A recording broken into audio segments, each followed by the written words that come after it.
اس کا جو آغاز ہے وہ بھی نبی کریم صلی اللہ علیہ وسلم نے ارشاد فرمایا ہے، اور وہ ارشاد فرمایا ہے کہ تہادو تہابو، آپس میں باہم جو ہے وہ تحفے اور تحائف کے ذریعے سے اس ٹوٹے ہوئے تعلق کو اثر نو جوڑنے کے لیے آغاز کریں، شروعات کریں۔ کچھ تحفہ آپ کی طرف سے چلا جائے گا، کچھ عرصے کے بعد ان کی طرف سے کچھ چھوٹا موٹا تحفہ آ جائے گا، انشاءاللہ تعالی آہستہ آہستہ کرتے ہوئے یہ تعلق آپ کا دوبارہ پہلے کی طرح بحال ہو جائے گا۔ لیکن اس چکر میں نہ پڑیں کہ آپ ان کو زیر کریں، وہ آپ کو زیر کریں، قطع تعلقی کی طرف جائیں، کیونکہ اگر آپ قطع تعلقی کی طرف جاتے ہیں تو جتنی آپ کی نیکیاں ہیں، اعمال ہیں، وہ سب کے سب اکارت ہو جائیں گے، برباد ہو جائیں گے، اور تمام چیزوں سے اللہ تعالیٰ برکتوں کو ختم کر دے گا۔ رشتے اور ناتوں ان کو جوڑنے کی ضرورت ہے، نہ کہ توڑنے کی ضرورت ہے، ان کو بنانے کی ضرورت ہے، نہ کہ ان کو ختم کرنے کی ضرورت ہے، ان کو زیر کرنے کی ضرورت ہے، ان کو اپنے سر پر سوار کر کے عزت دینے کی ضرورت ہے۔ جب آپ ان کو عزت دیں گے تو انشاءاللہ تعالیٰ اس کے جواب میں وہ آپ کو بھی عزت دینا شروع کر دیں گے۔ اس میں ایک چھوٹی سی میں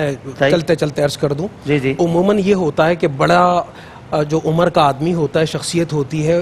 وہ توجہ کا طالب ہوتا ہے، محبت کا طلبگار ہوتا ہے۔ جب آپ توجہ اس کو نہ دیں اور اس کی ضرورت کو پورا نہ کریں اور اس کی بات کو نہ سنیں تو پھر وہ آپ کو بھی چھوڑ دیتا ہے اور باہر کی طرف مائل ہو جاتا ہے۔ تو ذرا دیکھ لیجئے گا اگر اس طرح کا کوئی مسئلہ پیش آ رہا ہو تو اپنی بھی اصلاح کرنے کی کوشش کریں۔ بیچ میں میں نے صلہ رحمی کے حوالے سے ایک بات کی تھی، ایک اضافی سوال آیا، تو انہوں نے کہا اس طرح تو وہ ہمیں مستقل جو ہے وہ ہمارے اوپر اپنی برتری جتلائیں گے۔